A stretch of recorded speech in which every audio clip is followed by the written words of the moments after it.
በእኛ ጽሁፍን እንዴት አድርገን ወደ ንግግር መቀየር እንደምንችል እናያለን። የምጠቀመው አፕሊኬሽንም ጉግል ኤአይ ስቱዲዮ ይሰኛል። ከዚህ በፊት ምናልባት ተጠቅማችሁ ልታውቁ ትችላላችሁ። ዛሬ እሱን በመጠቀም ነው እንግዲህ ጽሁፍን ወደ ንግግር መቀየር የምንችልበትን ሂደት የምናየው ማለት ነው። ስለዚህ የመጀመሪያው ምንድነው የሚሆነው? ከነዚህ ከላይ በቀኝ በኩል ሂደን ሞዴሎችን መምረጥ ነው የሚሆን። ከነዚህ ውስጥ ምን አይነት ስራዎች እንደሚሰሩልን እዚህ ጋር ተቀምጠዋል። እኔ የምፈልገው ኦዲዮ የሚለውን ነው።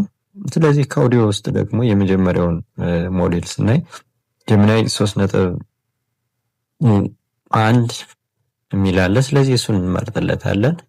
ከዚህ ውስጥ ደግሞ እንደምታዩት ኩዊክ ስታርት ቴምፕሌትስ ተብለው የተቀመጡ አሉ ማለት ነው። ስለዚህ ከነዚህ ውስጥ እኔ የትኛውን ልጠቀም? ቮይስ ኦቨር የሚለውን ልጠቀም። ይሄኛውን ዜና ከቲክቫህ ኢትዮጵያ ላይ የተለቀቀ ስለ ቢትጌት የተሰራ ጽሁፍ አለ።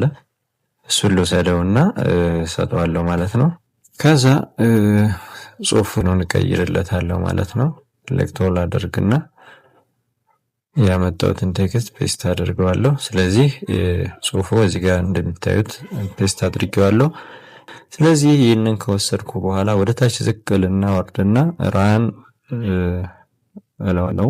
ቢትጌት የተሰኘው ታዋቂ የክሪፕቶ ምንዛሬ መገበያያ መድረክ የኢትዮጵያ ብርን ከፒቱፒ የግብይት ዝርዝር ውስጥ በቋሚነት ማስወጣቱን አስታውቋል።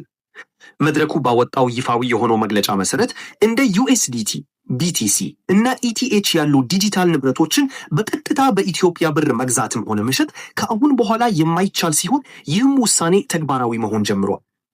ቢትጌት ለዚህ እርምጃው በግልጽ የሰጠው ዝርዝር ምክንያት ባይኖሩ ውሳኔው የመጣው የኢትዮጵያ ብሔራዊ ባንክ ከወራት በፊት በዲጂታል መድረኮች በሚደረጉ የኢትዮጵያ ብር ተኮር ግብይቶች ላይ የሰጠውን ጥብቅ ማስጠንቀቂያ ተከትሎ እንደሆነ ይታመናል።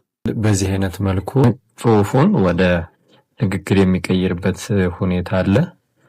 ስለዚህ ከተመቻችሁ ተጠቀሙት። ፎሎ ማድረጋችሁንም እንዳትረሱ።